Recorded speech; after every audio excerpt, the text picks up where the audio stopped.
everyone, this is Dr. Pravesh and I welcome you all in my biology lecture videos.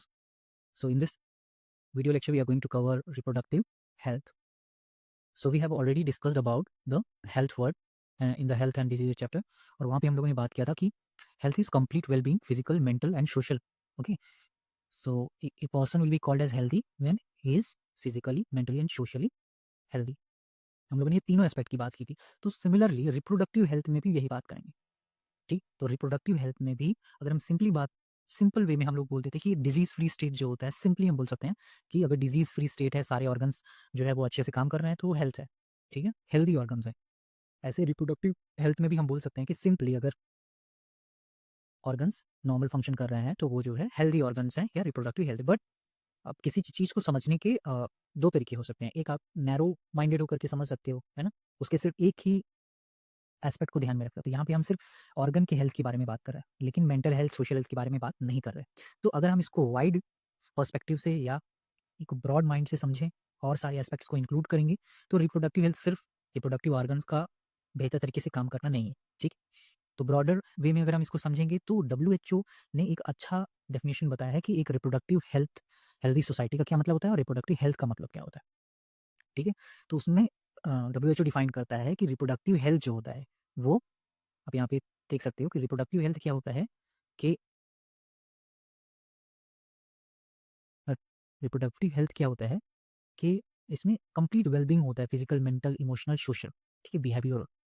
ठीक है, तो यहाँ पे हमने फिजिकल, मेंटल और सोशल किया था, तो यहाँ पे इमोशनल, बिहेवियरल और सोशल है. तो मेंटल में इमोशनल और बिहेवियरल दोनों चीज़ें आ जाती हैं. ठीक है, तो एक society healthy, reproductively healthy society कब कहलाएगी, रिप्रोडक्टिवली हेल्दी सोसाइटी तब कहलाएगी जब लोगों के ऑर्गन्स, रिप्रोडक्टिव ऑर्गन्स फिजिकली और फंक्शनली नॉर्मल होंगे, अच्छे से काम करेंगे और इमोशनली और बिहेवियरल जो इंटरेक्शन है वो सभी सभी सेक्स रिलेटेड एस्पेक्ट से जो भी जुड़ा हुआ है वो सब अगर नॉर्मल होगा तो उसको रिप्रोडक्टिव हेल्दी सोसाइटी कहते हैं. ये बात समझ में आ गई होगी सबको. ठीक है, जो सेक्सुअली अब नॉर्मल होते हैं, यहाँ पे मैं एक वर्ड आपको बता देता हूँ कि जो लोग रिप्रोडक्टिवली या सेक्सुअली जिनका बिहेवियर नॉर्मल नहीं होता तो उनको इंग्लिश लैंग्वेज में परवर्ट्स कहते हैं. क्या कहते हैं? Pervert. I would like to write just a second. तो यहाँ पे हम बता देते हैं उसको हम लोग क्या कहते हैं, परवर्ट कहते हैं. जो सेक्सुअली नॉर्मल नहीं होते उनको हम लोग क्या बोलते हैं, परवर्ट. या जो भी स्टैंडर्ड बिहेवियरल कोड्स हैं अगर उसके अकॉर्डिंग बिहेव नहीं करते तो उस लोगों को हम लोग परवर्ट बोलते हैं. तो ये बात हो गई. ठीक है, आगे ये तो रिप्रोडक्टिव हेल्थ के बारे में बात हुई, रिप्रोडक्टिव हेल्थ एक्चुअली में क्या होता है. ठीक है, अब अगर हम रिप्रोडक्टिव हेल्थ के चैप्टर को देखें तो इसमें देखो पहले तो हमें समझना है कि रिप्रोडक्टिव हेल्थ से जुड़े प्रॉब्लम्स क्या क्या. ठीक है, क्या क्या प्रॉब्लम्स हैं और रिप्रोडक्टिव हेल्थ किन किन चीज़ों से जुड़ा हुआ है जिसमें वो प्रॉब्लमैटिक हो सकता है. फिर उन चीज़ों से बचने के लिए हमारे पास क्या स्ट्रैटेजी है. ठीक है, अब प्रॉब्लम्स की बात करें तो कुछ प्रॉब्लम्स को डिटेल में एनसीईआरटी ने बात किया है, बाकी कुछ प्रॉब्लम्स को उन्होंने सिंपली बहुत थोड़े में बात किया है. ठीक है, जैसे पॉपुलेशन एक्सप्लोजन और बर्थ कंट्रोल. ठीक है, तो ये एक प्रॉब्लम है आज के समय में, बढ़ती हुई जनसंख्या, इंक्रीजिंग पॉपुलेशन. इंक्रीजिंग भी नहीं, एक्सप्लोजन हो रहा है, मतलब बहुत थोड़ी समय में बहुत ज़्यादा पॉपुलेशन बढ़ जा रही है जिसकी वजह से रिसोर्स के लिए, रिसोर्स मतलब सब चीज़ें, खाने पीने की चीज़ें, जगह रहने का स्थान, सब चीज़ों के लिए क्या हो रहा है, कंपटीशन हो रहा है. बेटर लाइफस्टाइल के लिए, जॉब्स के लिए कंपटीशन हो रहा है. ठीक है, तो पॉपुलेशन एक्सप्लोजन एक बहुत बड़ी समस्या है. तो ये पॉपुलेशन एक्सप्लोजन का क्या पैटर्न है, ये सब चीज़ हम लोग बात करेंगे टॉपिक में. ठीक है, तो पॉपुलेशन एक्सप्लोजन एक रिप्रोडक्टिव हेल्थ से जुड़ी समस्या है. ठीक है, और इसको हम लोग कैसे कंट्रोल कर सकते हैं ये बात भी इसमें हम लोग करेंगे. ठीक है, उसके बाद मेडिकल टर्मिनेशन ऑफ प्रेगनेंसी. तो मेडिकल टर्मिनेशन ऑफ प्रेगनेंसी में हम लोग समझेंगे कि कब कब जो है एबॉर्शन हो सकता है. ठीक है, एबॉर्शन की क्या लीगल क्राइटेरिया है कि एबॉर्शन किया जा सकता है, क्योंकि ये लीगलिटी में आता है. ठीक है, तो उसके बारे में बात करेंगे. Very important, sexually transmitted disease बहुत इंपॉर्टेंट है क्योंकि ये टीनेज लोगों को बहुत ज़्यादा होता है क्योंकि वो अनप्रोटेक्टेड सेक्स में जाते हैं, मल्टीपल पार्टनर्स होते हैं, ये सारी चीज़ें रहती हैं. तो उन सब चीज़ों से कैसे बचा जाए ये भी एक रिप्रोडक्टिव हेल्थ से रिलेटेड एक प्रॉब्लम है. और इनफर्टिलिटी भी, जिसमें क्या होता है कि 2 या 2 से ज़्यादा साल सेक्सुअली को इनहैबिटेशन के बाद भी जो है कपल्स जो है वो बच्चे नहीं कर पाते. तो उस केस में जो है उस प्रॉब्लम को हम लोग इनफर्टिलिटी बोलते हैं. अब इनफर्टिलिटी बहुत वजहों से हो सकती है, वो सब हम लोग इसमें बात करेंगे. तो ये जो 4-5 प्रॉब्लम्स हैं और उनके क्या सॉल्यूशंस हैं, तो पहले हम देखेंगे सारे प्रॉब्लम्स क्या हैं, ज़्यादातर प्रॉब्लम्स क्या हैं और उनके क्या-क्या सॉल्यूशंस हैं. ठीक है, अगर हम प्रॉब्लम्स की बात करें तो प्रॉब्लम्स में आप देखोगे कि प्रॉब्लम्स में हम लोग देखेंगे कि जैसे क्या-क्या हो सकता है प्रॉब्लम्स.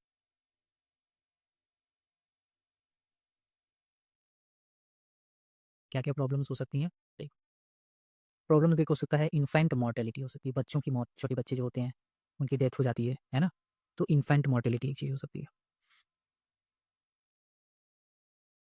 ठीक है? उसके बाद मैटरनल मोर्टेलिटी हो सकती है, इन्फेंटल इन्फेंट मोर्टेलिटी, मैटरनल मोर्टेलिटी, ठीक है? ठीक? ये 2 प्रॉब्लम्स हो सकती हैं। उसके अलावा पॉपुलेशन एक्सप्लोजन तो हमने बताया ही बाद चीज़ों में, ठीक है? उसके बाद प्रेगनेंसी से रिलेटेड करें तो जैसे फीमेल्स के अगेंस्ट बहुत सारे प्रॉब्लम्स होते हैं, सेक्सुअल असॉल्ट्स होते हैं, रेप विक्टिम्स होते हैं, तो वो जो प्रेगनेंसीज़ होती हैं, उनको लीगली टर्मिनेट कैसे किया जाए, कब किया जाए, कि जो है जो भी पर्सन है उस पर कोई भी दिक्कत ना आए। तो वो सारी चीज़ें हैं, ठीक है? अब स्ट्रैटेजीज़ की बात करें तो क्या-क्या स्ट्रैटेजीज़ हैं? हाँ, तो हम लोग बात कर रहे थे कि प्रॉब्लम्स क्या होती हैं रिप्रोडक्टिव हेल्थ से रिलेटेड और स्ट्रैटेजीज़ क्या हैं। तो प्रॉब्लम्स की अगर बात करें, तो जो सबसे बड़ी प्रॉब्लम है वो है आपका मिथ्स और मिसकंसेप्शन, कि बहुत सारे लोगों को बहुत सारे भ्रांतियाँ होती हैं, भ्रम होते हैं और सुनी-सुनाई बातें होती हैं जिसका कुछ भी साइंटिफिक बेसिस नहीं होता है। तो उन मनगढ़ंत चीज़ों को जो मतलब सिर्फ़ कहने सुनने में जो है बहुत ही इंटरेस्टिंग लगती हैं, बट उनका कोई साइंटिफिक बेसिस नहीं होता। तो उन सब चीज़ों वो सबसे बड़ी समस्या है कि जैसे हम लोगों ने बात किया था हेल्थ एंड डिजीज़ चैप्टर में कि बहुत सारे लोग वैक्सीनेशन नहीं करवाते अपने बच्चों का, कि उससे बड़ी सारी प्रॉब्लम हो जाती है। नॉट इवन इंडिया, बाहर भी बहुत सारे ऐसे लोग करवाते हैं कि बच्चों की इम्यूनिटी कमज़ोर हो जाती है, सेक्सुअल पावर मतलब फर्टिलिटी नहीं हो रहती है, फर्टिलिटी को बैड इफ़ेक्ट होता है, ठीक है? तो ये सारी चीज़ें रहती हैं। उसके अलावा अनकंट्रोल्ड पॉपुलेशन ग्रोथ भी एक बहुत बड़ी समस्या है, ठीक है? जिसमें बहुत ज़्यादा पॉपुलेशन कम समय में ग्रो कर जा रही है। उसके अलावा सेक्सुअल अब्यूज़ जो है वो भी एक बड़ी समस्या है, ठीक है? तो sexual abuse, uncontrolled population growth, ठीक है? उसके अलावा sexual assault, rape, eve teasing, female से रिलेटेड तमाम दिक्कतें हैं, ठीक है? और अगर रिप्रोडक्शन से रिलेटेड बात करें तो देखो, रिप्रोडक्शन से रिलेटेड प्रॉब्लम्स को हम लोग 3 पार्ट में कैटेगराइज़ कर सकते हैं, pre pregnancy, pregnancy and after pregnancy, ठीक है? तो प्री प्रेगनेंसी में क्या-क्या प्रॉब्लम्स हो सकती हैं, जैसे सेक्सुअली ट्रांसमिटेड डिजीज़ेज़ होते हैं, ठीक है? और सेक्सुअली ट्रांसमिटेड डिजीज़ेज़ के अलावा किसी को अपने ऑर्गन्स को लेकर के ऑब्जेक्शन होता है, कि कलर को लेकर के जो है कॉन्शियस हो जाते हैं, साइज़ को लेके कॉन्शियस हो जाते हैं, तो ये सारी प्री प्रेगनेंसी से रिलेटेड अ, एक होता है pre menstrual tension, menstrual problems, menstrual hygiene, organs के हाइजीन को लेकर के बहुत सारी प्रॉब्लम रहती है। ये सब प्रॉब्लम्स रहती है, ठीक है? उसके अलावा कुछ प्रेगनेंसी से रिलेटेड कि कैसे कंसीव करना है, ठीक है? और प्रेगनेंसी के दौरान बहुत सारी समस्याएँ होती हैं, जैसे वेट गेन हो जाता है, चलना-फिरना मुश्किल हो जाता है, बीपी की समस्या हो जाती है, ठीक है? एक्लम्प्सिया एक प्रॉब्लम होती है जिसको बोलते हैं, इसमें सीज़र्स आने लगते हैं कई लोगों को, ठीक है? तो प्रेगनेंसी में केयर कैसे करनी है कि वज़न नहीं उठाना है, ज़्यादा भारी काम नहीं करना है, ज़्यादा दूर देर तक बैठे नहीं रहना है। तो ये सारी प्रेगनेंसी केयर के बारे में लोगों को गाइड करना चाहिए। उसके बाद जब डिलीवरी करानी है, पोस्ट प्रेगनेंसी डिलीवरी करानी है, कहाँ कराना चाहिए? इंस्टीट्यूशनल कराना चाहिए, घर पे कराना चाहिए, कैसे कराना चाहिए, ठीक है? हाइजीन में उसमें ध्यान रखना चाहिए। तो डिलीवरी भी एक बहुत बड़ा इश्यू है। उसके अलावा जो है डिजीज़ेज़, वैक्सीनेशन, इम्यूनाइज़ेशन, ये सारी चीज़ें भी रहती हैं कि प्रेगनेंसी के दौरान कौन-कौन से इंजेक्शंस लगाने चाहिए ताकि जो है कोई बीमारी ना पकड़े, ठीक है?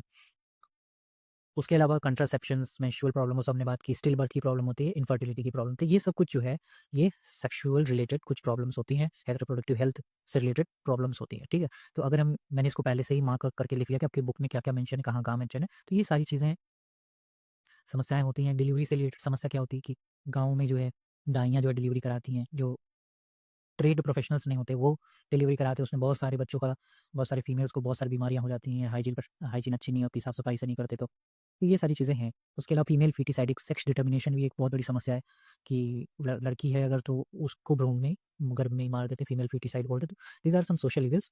तो ये सब चीज़ें जो है रिप्रोडक्शन से रिलेटेड सारी प्रॉब्लम्स हैं। तो अगर रिप्रोडक्शन से रिलेटेड सब प्रॉब्लम है हमारे पास, तो उनको उनसे बचने के लिए लोगों को समझाने की हमारे पास क्या स्ट्रैटेजी है। तो पहली जो हमारी स्ट्रैटेजी है वो है कि हमारे पास इम्प्रूव प्रोग्राम्स होने चाहिए, ठीक है? तो अगर इम्प्रूव प्रोग्राम्स की बात करें तो इंडिया जो है वो उन देशों में से है सबसे पहले जिन्होंने क्या किया कि फैमिली प्लानिंग ले आया, ठीक है? फैमिली प्लानिंग आपने स्लोगन सुना होगा, हम दो हमारे दो, है ना? इस तरह का स्लोगन सुना होगा। तो इंडिया जो है one of the first country था, amongst the first countries, it was not the first country, पहली कंट्री नहीं थी लेकिन उन पहले चुनिंदा देशों में थे जिन्होंने फैमिली प्लानिंग की शुरुआत की और हर 10 साल में जो है, हर डिकेड में, हर 10 साल पे उसका असेसमेंट किया जाता है, ठीक है? तो इम्प्रूव प्रोग्राम से क्या हुआ, ठीक है? तो इम्प्रूव प्रोग्राम से उसकी एफिशिएंसी अच्छी होगी, ज़्यादा कवरेज होगा, ज़्यादा लोगों तक पहुँच होगी। तो इंडिया में जितने भी चाइल्ड से रिलेटेड या रिप्रोडक्टिव हेल्थ से रिलेटेड जो भी प्रोग्राम रन किए जाते हैं, वो सब जो है reproductive and child health care programmes कहलाते हैं, ठीक है? Reproductive and child health care programmes के इस नीव के साथ में वो चलते हैं। तो ये हो गया इम्प्रूव्ड प्रोग्राम्स के बारे में। दूसरा है क्रिएटिंग अवेयरनेस। सो अवेयरनेस की अगर बात करें,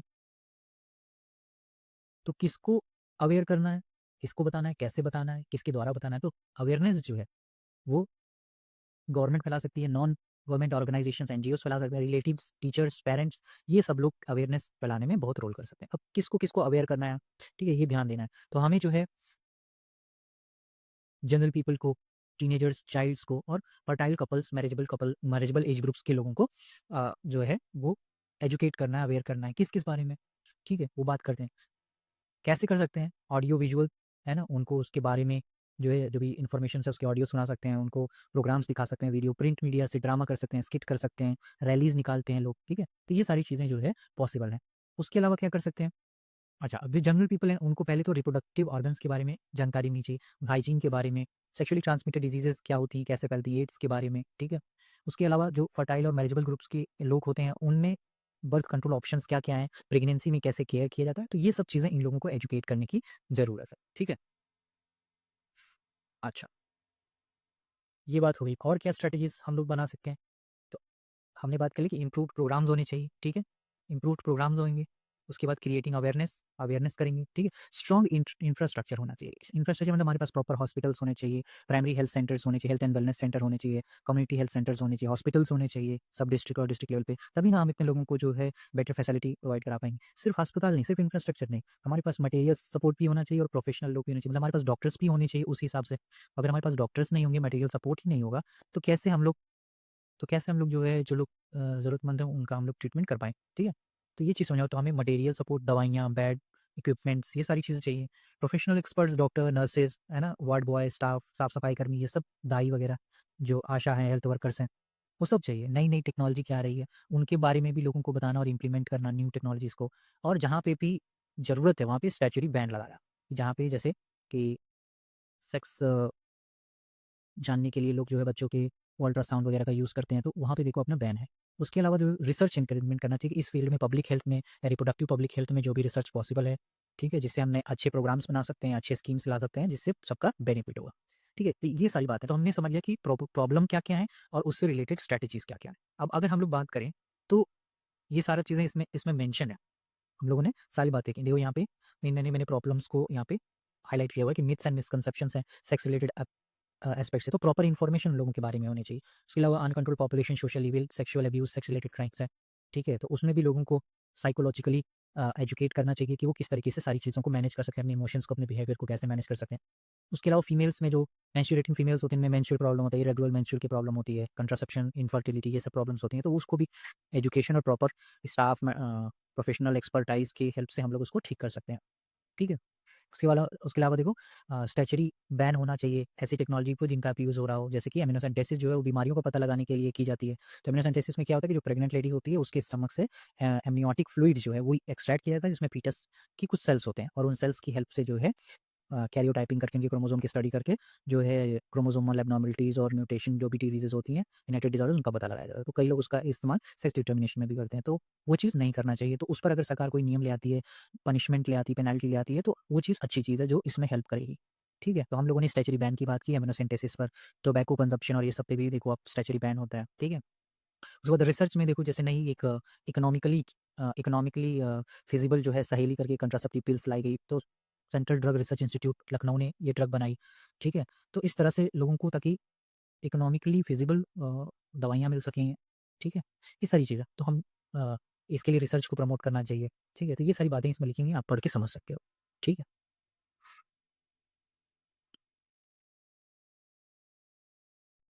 तो इस टॉपिक में लास्ट में देखो ये बचा हुआ है कि better awareness about sex related matter, increase number of medically assisted deliveries.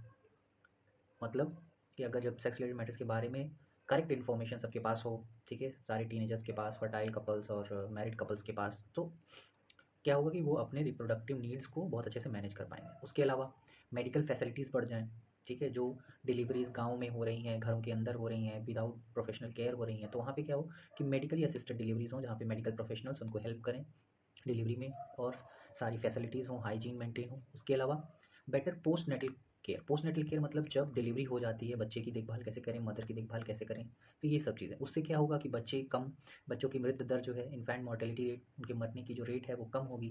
1000 में से समझो कि अगर 100 बच्चे मर जाते हैं तो 1000 में से 10 बच्चे मरेंगे, ठीक है। तो इस तरह से हम देख सकते हैं।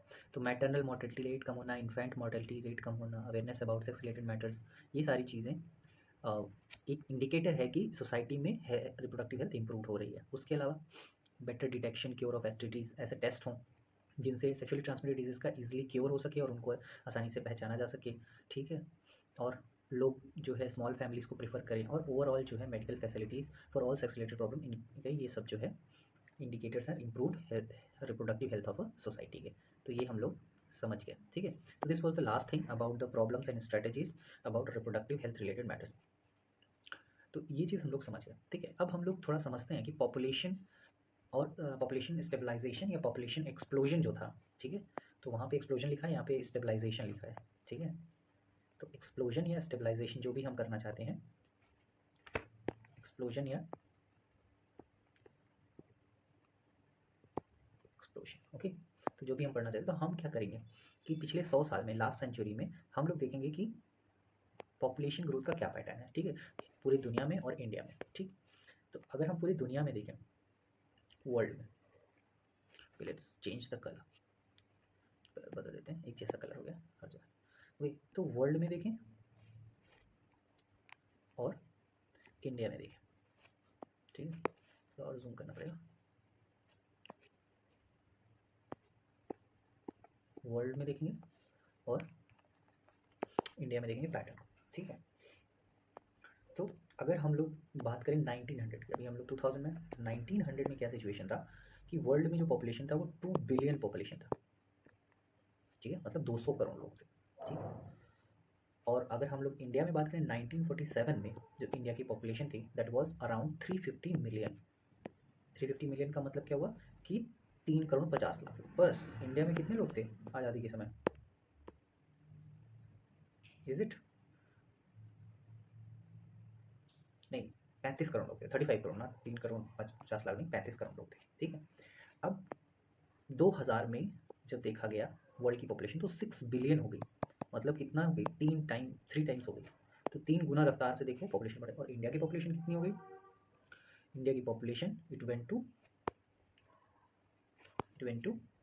1 बिलियन, मतलब 6 बिलियन में 1 बिलियन पॉपुलेशन, यानी 600 करोड़ लोगों में 100 करोड़ लोग तो भारतीय ही हैं, ठीक है। और 2011 की जो हमारी लास्ट सेंसस आया है उसके हिसाब से 7.2 बिलियन लोग वर्ल्ड में हैं, ठीक है। और इंडिया में 1.4, मतलब 211 के हिसाब से तो 2 बिलियन है, 1.2 बिलियन, बट अभी करेंटली जो है 1.5 बिलियन से भी ज़्यादा हो गए। तो आप देख रहे हो कि पॉपुलेशन कितनी फास्ट बढ़ गई, 10 साल के अंदर ही जो है 100 करोड़ लोग बढ़ गए, ठीक है। तो इस चीज़ से हम लोग ये बात समझ पा रहे हैं कि कितना ज़्यादा रैपिडली जो है पॉपुलेशन बढ़ रहा है, ठीक है। तो इसमें यही बात लिखी हुई है कि जो है इंक्रीज्ड हेल्थ, अब ये पॉपुलेशन ग्रोथ के क्या रीजंस हैं, है ना। तो what are the reasons for it कि इतना जल्दी जल्दी ग्रोथ हो रहा है। तो अगर हम उन रीजंस की बात करें तो उन रीजंस में जो हमारा पहला है कि हर फील्ड में जो है वो ग्रोथ हुई, जैसे कि हेल्थ फैसिलिटीज़ बढ़ी, इंक्रीज हेल्थ फैसिलिटीज़ बढ़ी, बेटर लिविंग कंडीशन हो गए, ठीक है। तो रहने के, खाने पीने की सारी चीज़ें। उसके बाद आप जानते हो ग्रीन रिवोल्यूशन हुआ, इंडस्ट्रियलाइजेशन हुआ, जिसकी वजह से सभी सुख सुविधाएं लोगों को मिलने लगी, ठीक है। तो उसकी वजह से बीमारियां कम हुई, लोग बेटर, उनका रिप्रोडक्टिव हेल्थ अच्छा हुआ। तो इस वजह से जो है ये ट्रेंड हमको देखने को मिला कि पॉपुलेशन ग्रोथ इसलिए भी कम हुई क्योंकि मैटरनल मोर्टेलिटी रेट डिक्रीज हुई, इन्फेंट मोर्टेलिटी रेट डिक्रीज हुई, ठीक है। तो ये सारी बातें हुई। अब ये जो फैमिली प्लानिंग और ये सब जो स्कीम्स चलती हैं गवर्नमेंट की, जिसमें प्रोग्राम्स चलते हैं, तो इंडिया में जो प्रोग्राम चल रहा है, प्रोग्राम चल रहे हैं रिप्रोडक्टिव चाइल्ड हेल्थ प्रोग्राम के कारण, उसके कारण भी जो है ग्रोथ हुई। तो अभी 2000 देखो यहाँ पे मेंशन्ड है, यहाँ पे मेंशन्ड है कि अकॉर्डिंग टू, देखो हर 10 साल में सेंसस होता है, ठीक है। तो 2011 का सेंसस हो तो 2021 में आएगा, फिर 2031 में आएगा। तो अभी इस समय का सेंसस थोड़ा लेट हो गया है, आएगा, उसके भी डेटा भी आ जाएंगे कुछ टाइम में। तो अब देख रहे हो उस समय पर हमारी पॉपुलेशन ग्रोथ जो है वो 2% थी, मतलब हर साल 1000 लोगों पे 20 लोग बढ़ रहे थे। तो इसको हम लोग 2% बोलेंगे, 200 होते तो 20%, ठीक है। तो ये बहुत अलार्मिंग रेट है, ये बहुत खतरनाक रेट है, ठीक है। 2% इज़ वेरी हाई ग्रोथ, ठीक है। इसके वजह से अब प्रॉब्लम क्या होगा, हमने पहले क्या समझा, हमने, अगर हम बात करें तो हमने पहले समझा कि पॉपुलेशन एक्सप्लोजन के क्या क्या रीजंस हैं, ठीक है। हमने तो एक बात पहले ये समझ ली,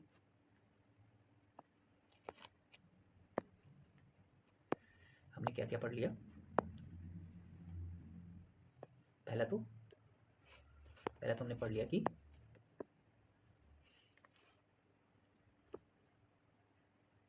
reasons of population explosion. Population explosion के क्या रीजंस थे वो हमने समझ लिए, ठीक है। उसके बाद दूसरी चीज़ हमें कि प्रॉब्लम्स क्या होंगी, क्या प्रॉब्लम है, what are the problems due to population explosion. तो प्रॉब्लम क्या होगी कि पॉपुलेशन बढ़ जाएगी, क्या दिक्कत है, दिक्कत है, ठीक है। दिक्कत ये है कि food, shelter, clothing, job opportunities, है ना, प्लेसेस टू लिव, वाटर, सब चीज़ों की स्कार्सिटी हो जाएगी। स्कार्सिटी का मतलब कमी हो जाएगी, ठीक है। तो उसमें क्या होगी, कंपटीशन बहुत बढ़ेगा, है ना, लोग जो है वो उनकी क्वालिटी लाइफ जो है नहीं रहेगी, ठीक है। तो इसीलिए अब उसके सोल्यूशंस क्या है, ठीक है। तो पॉपुलेशन ग्रोथ एक्सप्लोजन के कारण क्या है, what are the causes of population explosion. So better health facilities, better infrastructure development, industrial development, ठीक है, availability of food, antibiotics, drugs ना, ये सारी चीज़ें जो है वो decrease in maternal mortality rate, infant mortality rate, these are the reasons of population explosion. So and now what are the problems arises due to population explosion. तो problems क्या क्या अराइज होते हैं, सिंपली जो है प्रॉब्लम्स अराइज होते हैं, scarcity हो जाती है रिसोर्सेज की, लैक ऑफ रिसोर्सेज हो जाते हैं, ठीक है, कंपटीशन इंक्रीज हो जाएगा। तो ये सब चीज़ें कुछ जो है प्रॉब्लम्स हैं, ठीक है। अब what are the solutions for it, ठीक है। तो इसमें क्या है कि सोल्यूशन में हम तीन चीज़ें कर सकते हैं, देखो। तो वेरी फर्स्ट थिंग कि हम क्या कर सकते हैं, लोगों को मोटिवेट कर सकते हैं, मोटिवेट स्मॉलर फैमिली, ठीक है। लोगों को हम लोग मोटिवेट कर सकते हैं, एनकरेज कर सकते हैं। कैसे एनकरेज कर सकते हैं, हम उनको एनकरेज कर सकते हैं कि आप जो है उनको पहले एजुकेट करें, उसके फ़ायदे और नुकसान बताएं, है ना, स्मॉल फैमिली बिग फैमिली में क्या फ़र्क रहेगा, ठीक है। तो मोटिवेट कर सकते हैं, पहली चीज़ हो गई। दूसरी चीज़ ये हो गई कि हम लोग मैरिजेबल एज जो है, जो मैरिज करने की एज है, मैरिजेबल एज है, उसको हम लोग बढ़ा सकते हैं, ठीक है। मैरिजेबल एज को बढ़ा सकते हैं, तो statutory raising the marriageable age जो है उसको हम बढ़ा सकते हैं, ये इसका एक सोल्यूशन हो सकता है।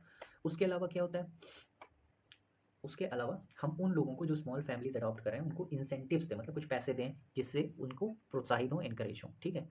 तो ये तीन सोल्यूशंस के बारे में डिस्कस किया। उसके अलावा जो है लोग जो है कंट्रासेप्टिव मेथड्स इस्तेमाल करें, कपल्स जो है, ताकि उनकी फैमिली स्मॉल हो, ठीक। तो अगर टॉकिंग अबाउट द सोल्यूशंस, अगर हम लोग सोल्यूशन की बात करें,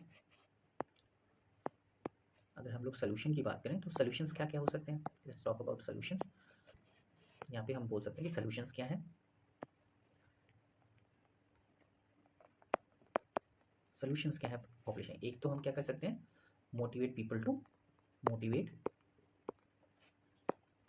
हैव ए स्मॉल फैमिली, ठीक है, स्मॉल फैमिली, एक काम हम लोग ये कर सकते हैं, ठीक है। दूसरा हम लोग क्या कर सकते हैं, दूसरा हम लोग बोल सकते हैं कि कानूनी, स्टैट्यूटरी का मतलब होता है कानूनी या संवैधानिक, लीगल एज जो है फॉर मैरिज वो हम लोग बढ़ा सकते हैं। तो रेजिंग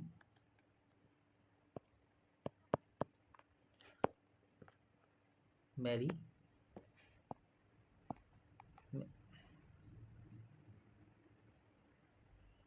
जो मैरिजेबल एज है उसको हम बढ़ा देते हैं, ठीक है। And the last thing which we can do, that is your to give incentives, job opportunities की, जिनके दो बच्चे हैं, आपने सुना होगा कि सरकारी जो लोग हैं सरकार में काम करते हैं उनके दो बच्चे ज़्यादा, उनको सरकारी सुख सुविधाएं नहीं मिलती हैं, ठीक है। तो ये सारी चीज़ें हैं जो इससे रिलेटेड है, ठीक है। अब हम लोग बात करेंगे कि कंट्रासेप्टिव्स के बारे में, कि what are contraceptives and what are the features of contraceptives, ठीक है।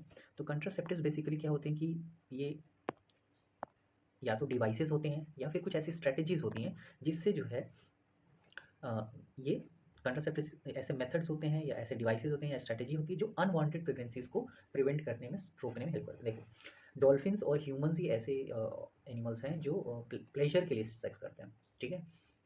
बाकी सब एनिमल्स जो है वो रिप्रोडक्शन के लिए करते हैं, बट ह्यूमंस के केस में प्लेजर, डोपामिन, मैंने बताया था कि प्लेजर हार्मोन होता है, तो during sex pleasure hormone release होता है, और उसी प्लेजर को, उसी किक को बार बार एक्सपीरियंस करने के लिए, जैसे कोई भी ड्रग एडिक्ट होता है तो उसको क्या होता है कि वो ड्रग जब लेता है तो उसको डोपामीन जो एडिक्टिव हार्मोन है वो बार बार सिक्रेट होता है ब्रेन में, बॉडी में, तो उसको एक प्लेजर का फीलिंग आता है, ठीक है। तो उसी चीज़ को बार बार एक्सपीरियंस करने के लिए लोग ऐसा करते हैं, ठीक है। तो लेकिन अगर प्रोसेस करेंगे तो प्रेगनेंसी के हाई चांसेस हैं कि फीमेल कंसीव कर जाए, गर्भ धारण कर ले, ठीक है।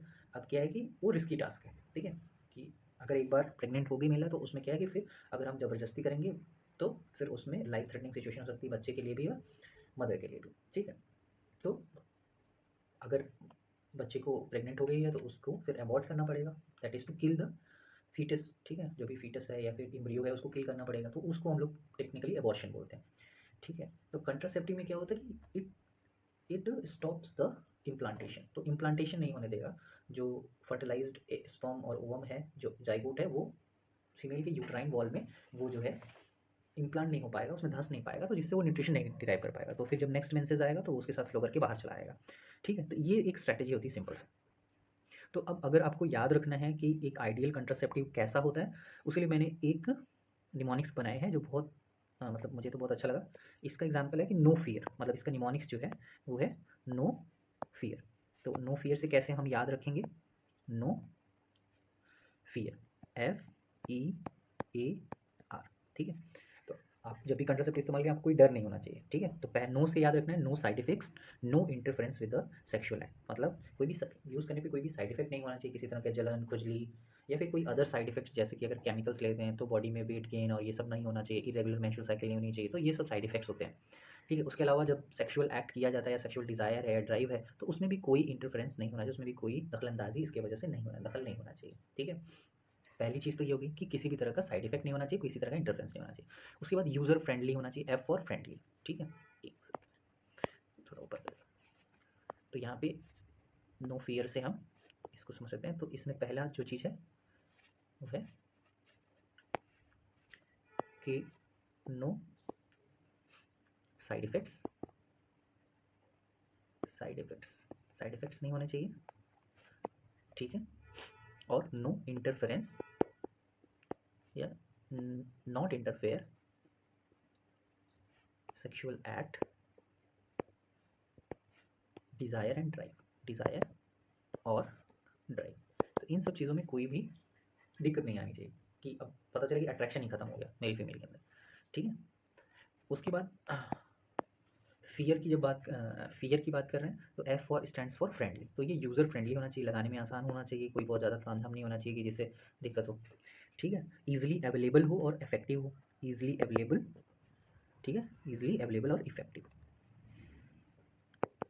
ठीक है, ईजिली अवेलेबल हो। ठीक है, ये हो गया, A फॉर अवेलेबल हो गया। और लास्ट में रिवर्सिबल। ठीक है, ऐसा नहीं है कि जो है जब उसका यूज़ करना बंद कर दें तो फिर से जो है वो लेडी कंसीव कर सके, प्रेग्नेंट हो सके, तो रिवर्सिबल। तो नो फियर से आप इसको याद कर सकते हो। ठीक है, तो यहाँ पे आप पढ़ सकते हो कि आइडियल कंट्रासेप्टिव जो होता है, तो आइडियल कंट्रासेप्टिव जो होता है it should be your user friendly, easily available, effective, reversible with no least side effect, it should not interfere the sexual drive, desire and the sexual act. ठीक है, ये हो गया। तो ये क्या है? These are the features of, ये क्या है?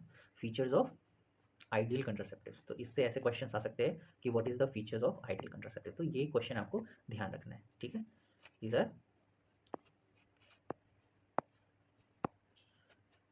फीचर्स ऑफ, मैं इस पे लिख देता हूँ, द फीचर्स ऑफ आइडियल कंट्रासेप्टिव्स। ये चीज़ होगी। अब हम लोग जानना चाहेंगे कि कितने टाइप्स के कंट्रासेप्टिव्स होते हैं ना, तो वो हम लोग अब देखेंगे कि कंट्रासेप्टिव मेथड्स जो है वो कौन कौन से तरीके के होते हैं। ठीक है, तो अगर हम लोग टाइप्स की बात करें कंट्रासेप्टिव के, तो कंट्रासेप्टिव जो है आपके वो नेचुरल होते हैं। ठीक है, नेचुरल और ट्रेडिशनल, मतलब ये लंबे समय से चले आ रहे हैं सोसाइटी में, किसी भी चीज़ की ज़रूरत नहीं है इसमें। ठीक है, बस कुछ स्ट्रैटेजी यूज़ होती हैं, उसके हेल्प से जो है वो ट्राई किया जाता है कि कंट्रासेप्शन हो जाए। उसके अलावा कुछ बैरियर मेथड्स आते हैं। बैरियर मेथड्स में बेसिकली फीमेल मेल कॉन्डोम्स और डायफ्राम्स, ये सब चीज़ें जो है जो मेल और फीमेल गैमेट को मिलने नहीं देते, it stops the union of male and female gamete. और उसके अलावा कुछ इंट्रा यूट्राइन डिवाइसेस होती हैं, IUDs होती हैं। तो जैसे आपने सुना होगा, कॉपर टी का नाम सुना होगा, तो ये IUDs जो होती हैं ये फीमेल के वेजाइना में, उसके यूट्रस में इंसर्ट कर दिया जाता है, जिससे जो है वो इम्प्लांटेशन नहीं होने देता है। ठीक है, तो जाइगोट जब वॉल में नहीं इम्प्लांट हो पाता तो प्रेग्नेंट नहीं होगी फीमेल। ठीक है, ओरल कंट्रासेप्टिव भी यही काम करते हैं, वो इन्वायरमेंट को इतना, यूट्राइन इन्वायरमेंट को इतना हॉस्टाइल बना देते हैं, इतना कठिन बना देते हैं, इतना हार्श बना देते हैं जाइगोट के लिए, तो वो वहाँ पे नहीं रह पाता या फिर वो डेड करके बाहर निकल जाएगा, डेड होकर के। ठीक है, और इंजेक्टेबल भी सेम प्रिंसिपल वर्क करते हैं, हार्मोनल ये प्रिपरेशन होते हैं इंजेक्टेबल इम्प्लांट्स। तो सर्जिकल मेथड्स की बात अगर हम करें तो सर्जिकल मेथड में हम लोग जो है ट्यूबेक्टमी और वेसेक्टमी के बारे में पढ़ते हैं। So let's discuss this topic in detail. ये बहुत बड़ा नहीं हो जाए। ओके, तो हम लोग बात करते हैं इसके बारे में, एक सेकेंड बस। recording. Okay everyone, let's talk about the oral contraceptives. देखो कुछ टर्म्स हैं जो अभी यहाँ पे क्लियर कर लेना चाहिए कि कंसेप्शन, ठीक है, कंसेप्शन और प्रेगनेंसी सेम चीज़ होता है, ठीक है, ठीक है। और एक वर्ड होता है इसके लिए कंसीव, ठीक है, कंसीव। तो ये सब का मतलब एक ही होता है, बोलते हैं ना उम्मीद से।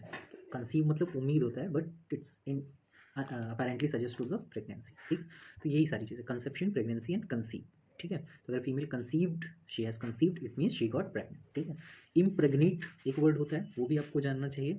इम्प्रेग्नेट मतलब किसी को प्रेग्नेंट करना, दैट इज इम्प्रेग्नेट, ठीक है। तो ये हो गया। तो एक वर्ड और होता है जो आपको जानना चाहिए, that is your impregnate. Impregnate का मतलब है कि when someone put their semen in the female's vagina, ठीक, that is impregnation, ठीक है, उसी को इम्प्रेग्नेट करना बोलते हैं। तो ये सारी वर्ड्स आपको क्लियर है। अच्छा, कंसेप्शन का अपोजिट क्या है? Contraception, okay, that is to prevent the unwanted pregnancy. तो हम लोगों ने बात किया था कि types of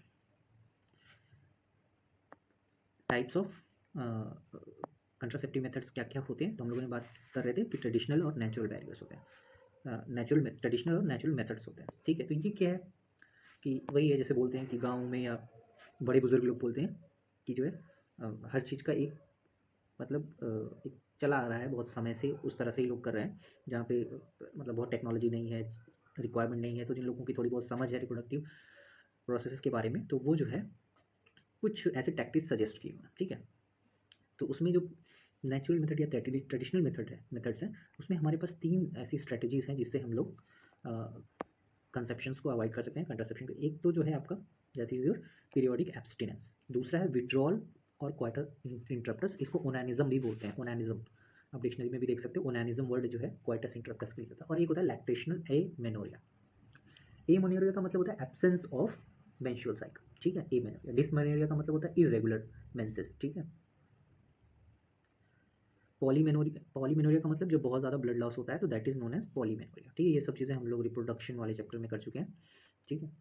so let's talk about periodic abstinence, ठीक है। अब जैसे किसी को पता है कि जो है किसी फीमेल की जो मेंस्ट्रुअल साइकिल होती है वो ideally on an average 28 days की होती है, ठीक है। तो ओवुलेशन कब होता है? 14th डे पर होता है, ठीक है। अगर 28 डेज साइकिल है तो मिड ऑफ द साइकिल जो है 14th डे पे होती है, ठीक है। अब जो ओवम है उसकी स्पर्म की वायबिलिटी 3 डेज होती है और ओवम की वायबिलिटी 2 डेज होती है। उस सब सारे फैक्टर्स को इंक्लूड करते हुए कि मान लो कि पहले ही स्पर्म पहुंच गया या देर तक ओवम रहा, उन सब चीज़ों को, उन सारे चांसेस को, पॉसिबिलिटीज़ को सोच करके लोगों ने एक टाइम पीरियड बनाया है जिसमें फर्टिलिटी का रेट बहुत ज़्यादा होता है, मतलब ये फर्टिलाइजेशन का रेट बहुत ज़्यादा होता है कि इसमें मेल और फीमेल यूनियन हो जाए, फर्टिलाइजेशन हो जाए, and then it follows the implantation. तो ऐसा होता है, ठीक है। तो अगर किसी फीमेल की साइकिल जो है वो 28 डेज़ की है, उसके रेगुलर मेंसेस आ रहे हैं, तो 10 to 17 डेज़ पे जो है 10 से लेके 70 मतलब एक हफ्ते अगर वो अवॉइड करे कोइटस, दैट इज़ कि सेक्सुअल एक्ट को अवॉइड करे, उससे बचे, तो जो है क्या हुआ कि उस 10वें दिन से पहले ओवुलेशन ही नहीं हुआ रहेगा, तो इम्प्लांटेशन तो फर्टिलाइजेशन के चांसेस नहीं है। और 17 डेज़ के बाद जो है वो ओवम, अनफर्टिलाइज्ड ओवम जो है वो डिस्ट्रॉय हो जाता है और मेंसेस के साथ बाहर फ्लो कर जाता है, ठीक है, मेंस्ट्रुअल ब्लड के साथ में। तो इसको हम लोग हीट पीरियड भी बोलते हैं, कई लोग बोलते हैं, या इसको जो है मोस्ट फर्टाइल पीरियड भी बोला जाता है, ठीक है। तो इस फर्टाइल पीरियड को अगर अवॉइड किया जाए तो इसी पीरियोडिक मतलब एक पर्टिकुलर टाइम पीरियड को बार बार एब्सटेन करना, मतलब किसी काम को करने से बचना, दैट इज योर एब्सटिनेंस, ठीक है। तो क्योंकि इस दौरान जो है फर्टिलाइजेशन के चांसेस बहुत ज़्यादा होते हैं, ठीक है। तो अगर हम लोग अवॉइड करेंगे इसको, सेक्सुअल एक्ट को अवॉइड करेंगे 10 to 17 डेज, क्योंकि उसी समय जो है बॉडी और even ovum prepare itself to receive the to welcome the sperm, but that is not going to happen if you are following the periodic abstinence, ठीक है। तो इससे अवॉइड हो सकती है प्रेगनेंसी, बट जानते ही वो लोग जो है नहीं मानने वाले, तो इस वजह से अनवांटेड प्रेगनेंसीज होती हैं। सर एक ये भी है विड्रॉल और क्वाइटस इंटरप्टस। तो विड्रॉल में क्या होता है कि जब मेल जो है वो इजैकुलेट करने वाला होता है, ठीक है, मतलब जब उसका सीमेन जो है पेनिस से बाहर आने वाला होता है, उसी समय वो वेजाइना से अपने पेनिस को बाहर निकाल दे और बाहर इजैकुलेट करे, तो उसको हम लोग विड्रॉल या क्वाइटस इंटरप्टस कहते हैं। तो ये एक और तरीका, एक और स्ट्रेटजी है, बट बहुत रिलायबल तरीका नहीं है, ठीक है। पहले तो उतना कंट्रोल नहीं होगा, ठीक है, क्योंकि वो एक इनवॉलंटरी रिस्पॉन्स होता है। Erection is a voluntary response, but the parasympathetic response वो सिंपैथेटिक रिस्पॉन्स होता है, ठीक है। तो बहुत प्रैक्टिस चाहिए और बहुत सारा मतलब एक प्रैक्टिस चाहिए, एक्सपीरियंस चाहिए, ठीक है, तभी ऐसा हो सकता है, अदरवाइज सो। और लैक्टेशनल एमेनोरिया क्या होता है कि जब फीमेल एक बार प्रेग्नेंट हो जाती है, उसमें ऑक्सीटोसिन हार्मोन और प्रोलैक्टिन हार्मोन जब बनने लगते हैं, ठीक है, तो उस समय तक जो है उस करीब 6 मंथ तक जो है उसको मेंसेस नहीं आते, तो लैक्टेशनल एमेनोरिया तो जब तक तो उस समय भी जो है मतलब सेक्स करना ये सेफ रहता है। तो उसमें जो है अ, उसमें जो है मतलब ये सारे नेचुरल मेथड्स हैं, ठीक है। अब देखो हर एक कंट्रासेप्टिव मेथड की 3 चीज़ें हमें हमेशा ध्यान रखनी, वेदर इट इज़ इफेक्टिव और नॉट, पहली बात, ठीक है, कितना इफेक्टिव है, उसके एडवांटेजेस क्या हैं, डिसएडवांटेजेस क्या हैं, ठीक है। तो जो सबसे बड़ा डिसएडवांटेज नेचुरल और ट्रेडिशनल मेथड्स के साथ में है कि दीज आर नॉट रिलायबल, ठीक है। सबसे बड़ी चीज़ तो यही है कि ये उतने रिलायबल नहीं, ठीक है। साइड हाँ, अब वही आइडियल कंट्रासेप्टिव के हिसाब से चलोगे, ठीक है, तो कोई साइड इफेक्ट नहीं है, फ्रेंडली है, यूज़र फ्रेंडली, कुछ करना नहीं है, ठीक है, अवेलेबल, और इसमें ये सब चीज़ों की बात नहीं है। हाँ, इफ़ेक्टिविटी की जब बात आती है तो ये उतना इफ़ेक्टिव नहीं है, चांसेस ऑफ फेलियर बहुत ज़्यादा है, ठीक है, ठीक है। तो इफ़ेक्टिव नहीं, ठीक है। तो इस वजह से जो है ज़्यादातर लोग मतलब जो इसको प्रैक्टिस करते हैं, जो नहीं भी करते हैं, उन लोगों में ये बहुत ही पॉपुलर मेथड नहीं है, ठीक है। फिर हम लोग आते हैं बैरियर मेथड्स पर, ठीक है। बैरियर मेथड्स क्या करता है, it basically create a separation between the ovum and sperm so that they can not come in physical contact, ठीक है। तो स्पर्म और ओवम जो है फिजिकल कॉन्टैक्ट में नहीं आते, तो मेल फीमेल दोनों के लिए बैरियर होते हैं, ठीक है, जिनको कॉन्डम्स बोलते हैं। तो कॉन्डम्स बेसिकली क्या होते हैं, these are thin rubber latex सी, तो ये रबर के या लैटेक्स के बने हुए कुछ शीट्स होते हैं, जिसपे जो है या तो मेल पीनिस को कवर कर ले या तो विजाना या सर्विक्स को फीमेल कवर कर ले, ठीक है। तो जस्ट बिफोर द क्वाइटस, तो जब क्वाइटस होने वाला था, दैट क्वाइटस का मतलब भी वही है, कोपुलेशन का मतलब भी वही है, सेक्सुअल एक्ट का मतलब भी वही है कि that is the male counterpart, the male person is putting his male organ that is copulatory organ penis into the vagina, ठीक है। तो उससे पहले जो है वो उन सारे मतलब ये जो बैरियर्स हैं उनको यूज़ कर ले, ठीक है। तो क्या होगा कि जब इजैकुलेशन होगा तो फीमेल के रिप्रोडक्टिव ट्रैक में सीमन नहीं गिरेगा, ठीक है। तो इससे क्या होगा, कंट्रासेप्शन हो जाए, कंसेप्शन प्रिवेंट हो जाएगा, ठीक है।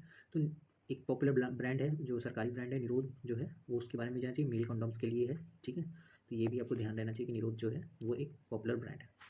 उसके अलावा आप लोग और अदर ब्रांडेड जानते हैं। So use of condoms increase in recent year due to additional benefits, ठीक है। अब फिर वही बात आ गई कि अब इसके एडवांटेज और डिसएडवांटेज होता है। एडवांटेज में क्या है कि कंडोम्स केवल यही नहीं कि वो एसटीडीज और एड्स को भी प्रिवेंट करते हैं, ठीक है। उसके अलावा मेल और फीमेल कंडोम्स डिस्पोजेबल होते हैं, सेल्फ इंसर्टेड होते हैं, इसलिए कोई भी प्राइवेसी का दिक्कत नहीं होता है, ठीक है। तो ये सारे कुछ एडवांटेजेस हैं, ठीक है। Let's talk about females barrier. तो डायफ्राम सर्वाइकल कैप्स और वॉल्ट्स जो है ये these are some physical barriers for, ये सब भी रबड़ के बने होते हैं, ठीक है, जो कि फीमेल इंसर्ट कर लेती है बिफोर क्वाइटस, और जब क्वाइटस हो जाता है तो उसके बाद रिमूव कर लेती है, ठीक है। कुछ कुछ जो है वो डायफ्राम सर्वाइकल कैप्स और वॉल्ट्स जो है वो रीयूजेबल भी होते हैं। कुछ में क्या होता है कि ये जो कॉन्डोम्स हैं या लैटेक्स हैं उनमें कुछ स्पर्मिसिडल क्रीम, जेल, ऑयल, फोम्स ये सब लगे होते हैं, जिससे क्या होता है कि अगर जो स्पर्म है उसके कॉन्टैक्ट में आता है तो वो उनकी डेथ हो जाती है, ठीक है। अब डिसएडवांटेज क्या होता है, एडवांटेज तो हमने बात कर ली कि हाँ ये बहुत फ्रेंडली, देखो कभी कभी ऐसा हो सकता है कुछ कुछ लोगों में कि कुछ इरिटेशन हो जाता है, that is the only thing कि सबको हर केमिकल सूट नहीं करता है। तो ये पॉसिबिलिटी हो सकती है, ये तो पैड्स के साथ भी है कि अगर कोई पैड जो है दूसरे फैब्रिक का ले रहा है या उसमें दूसरा कुछ केमिकल है तो उससे भी दिक्कत हो जाती है, तो same kind of allergy, chemical allergy, ठीक है। तो ये सारी चीज़ें, this is the one of the most popular methods जिसमें कोई दिक्कत नहीं है, कोई हार्मोन वगैरह चेंज करने की जरूरत नहीं, बढ़ाने घटाने की जरूरत नहीं हार्मोन, और प्राइवेसी ऑफर करता है। उसके बाद हमारे पास जो अगला ऑप्शन है, अगला जो कंट्रासेप्टिव बैरियर है वो आपका इंट्रा यूट्राइन डिवाइसेस। आप देखो ये कॉपर टी है, ठीक है। तो कॉपर टी बेसिकली इंसर्ट किया जाता है through vagina into the uterus by nurse और एक्सपर्ट्स और डॉक्टर्स, ठीक है।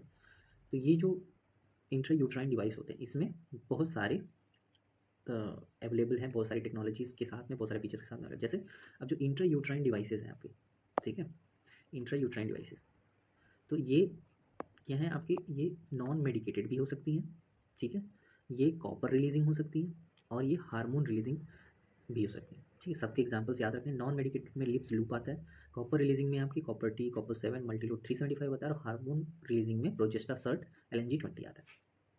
तो ये जो आईओडीज होती हैं ये कई तरीके से काम करती हैं, ठीक है, कई सारी इसमें स्ट्रेटजीज होती हैं। जैसे कि क्या स्ट्रेटजीज होती हैं इनमें, देखो ये एक तो पहली स्ट्रेटजी जो इनकी हमें होती है कि ये फैगोसाइटोसिस ऑफ स्पर्म करा, ठीक है।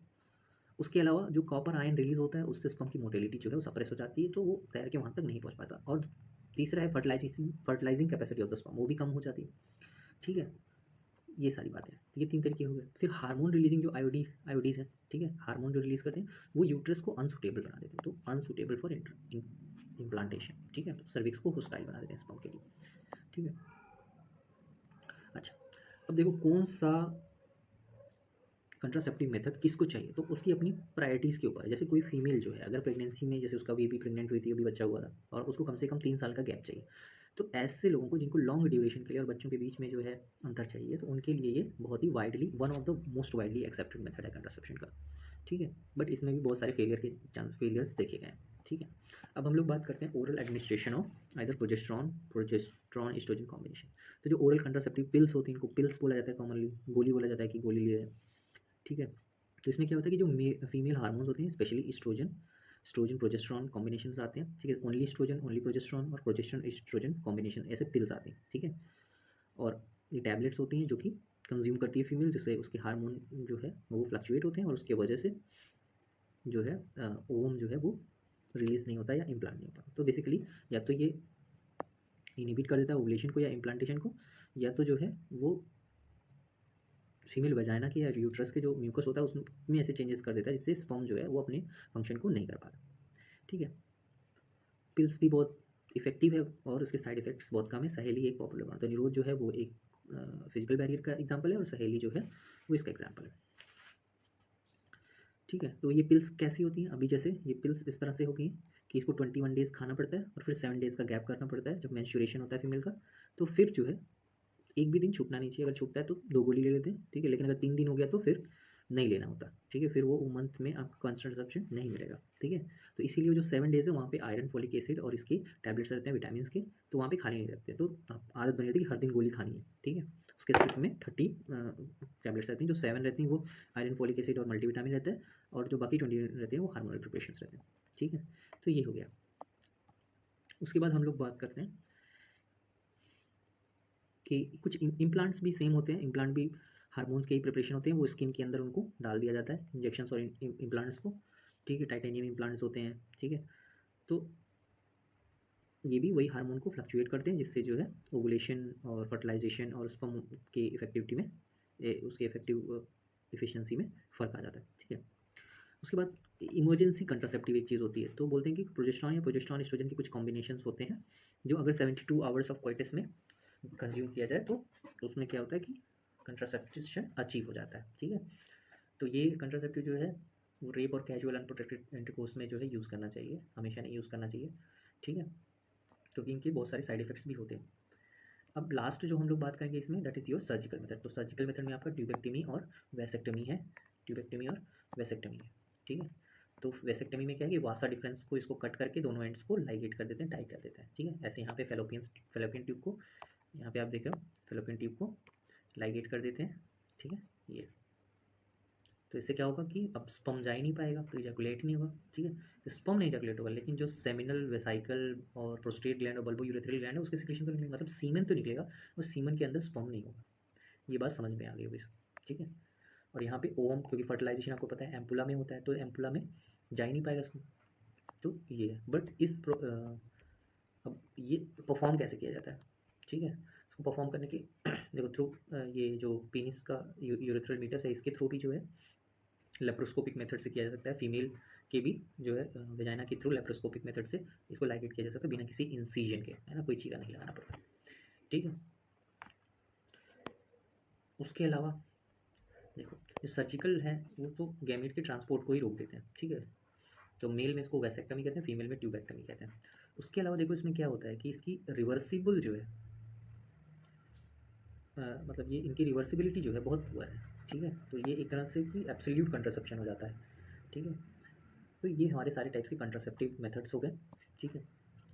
और यहाँ पे एम्फेसाइज़ करने की बात ये है, सबसे ज़्यादा जोर देने की बात ये कि किसको कौन सा कंट्रासेप्टिव मेथड यूज़ करना चाहिए, हमेशा एक मेडिकल प्रोफेशनल से बात करके अपने जो भी प्रायोरिटीज़ हैं डिस्कस करके, मेडिकल हिस्ट्री है उसको डिस्कस करके फिर चूज़ करना चाहिए, ठीक है। क्योंकि कंट्रासेप्टिव रिप्रोडक्टिव हेल्थ के लिए नहीं रिक्वायर्ड है, ठीक है। वो सिर्फ जो है अनवांटेड प्रेगनेंसीज़ को या प्रेगनेंसी को डिले करने में या मल्टीपल प्रेगनेंसी में स्पेस के लिए रिक्वायर्ड है, ठीक है।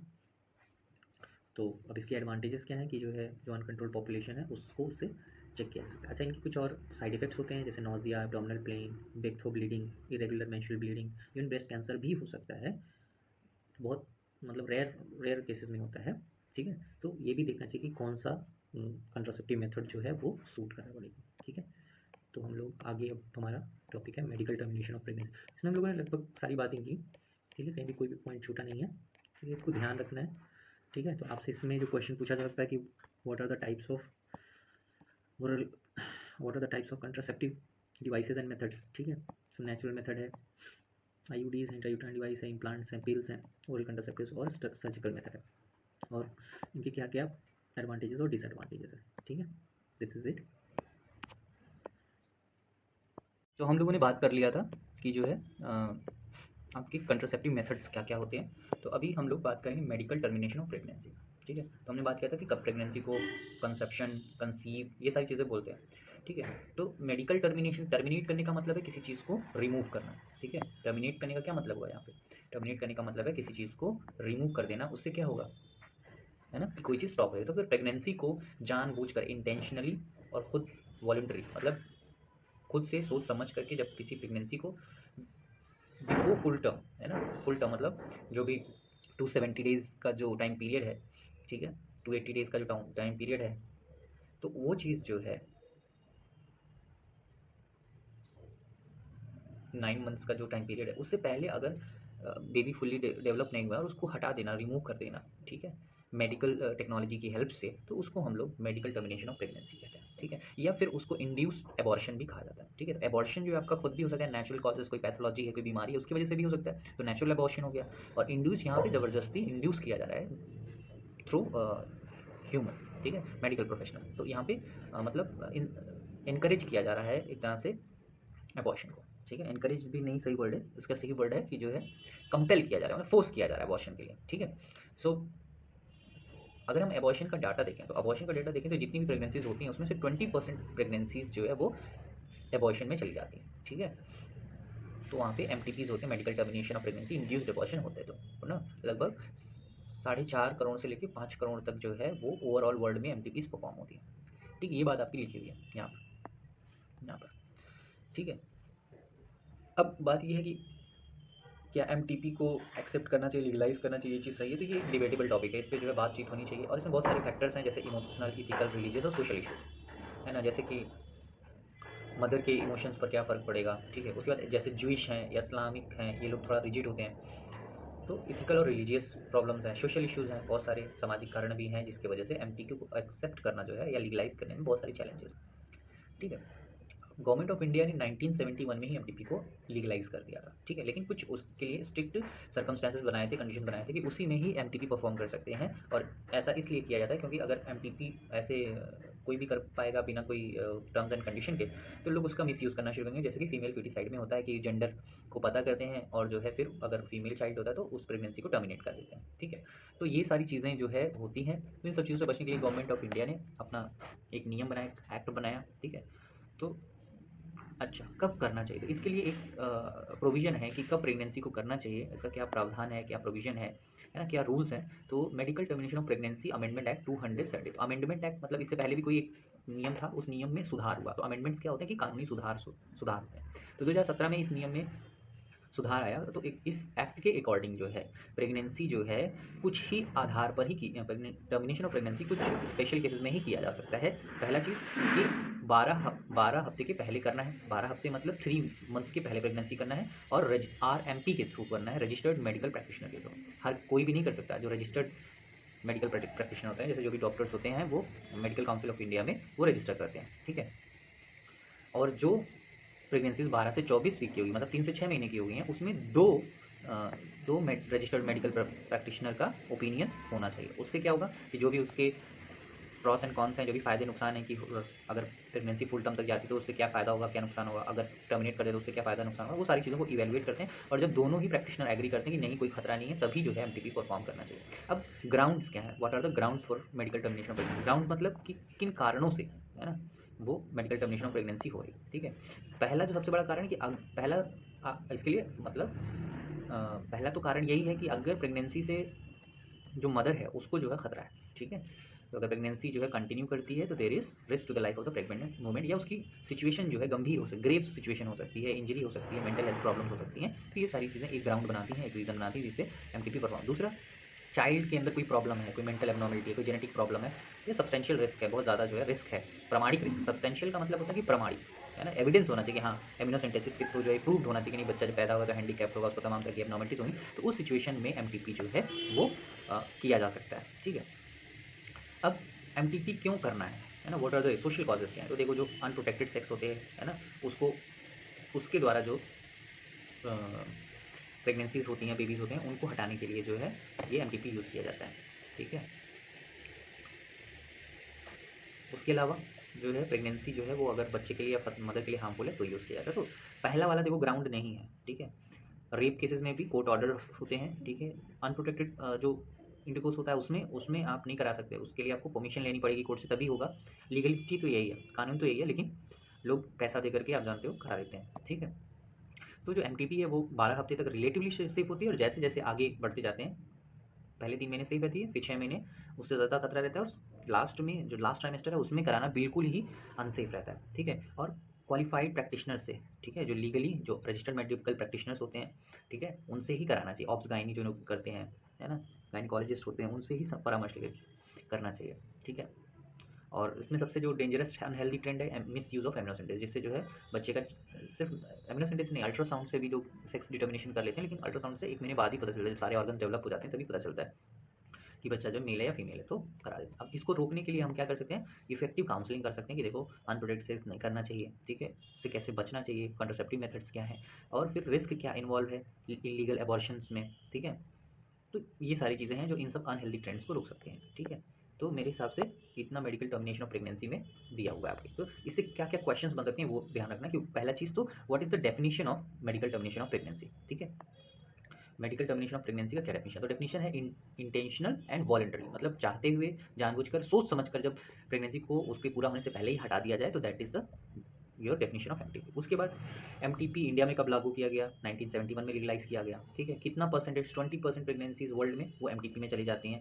अगर नंबर में बोले तो 4.5 करोड़ टू 5 करोड़ जो है, यानी 45 to 50 million MTP all over world perform की जाती है। क्यों परफॉर्म की जाती हैं, लोग अनप्रोटेक्टेड सेक्स करते हैं, कंट्रासेप्टिव मेथड्स अगर फेल हो जाते हैं, या रेप सर्वाइवर्स होते हैं अगर वो प्रेग्नेंट हो जाती हैं, तो उनके लिए किया जाता है। ठीक है। और रीज़न है कि जब प्रेगनेंसी हार्मफुल होती है बच्चों के लिए या फिर मदर के लिए, जो प्रेग्नेंट मदर है, तो उसमें भी एमटीपी किया जाता है। तो ये सारी चीज़ें हैं, कब सेफ रहता है ये सब लोगों ने बात किया।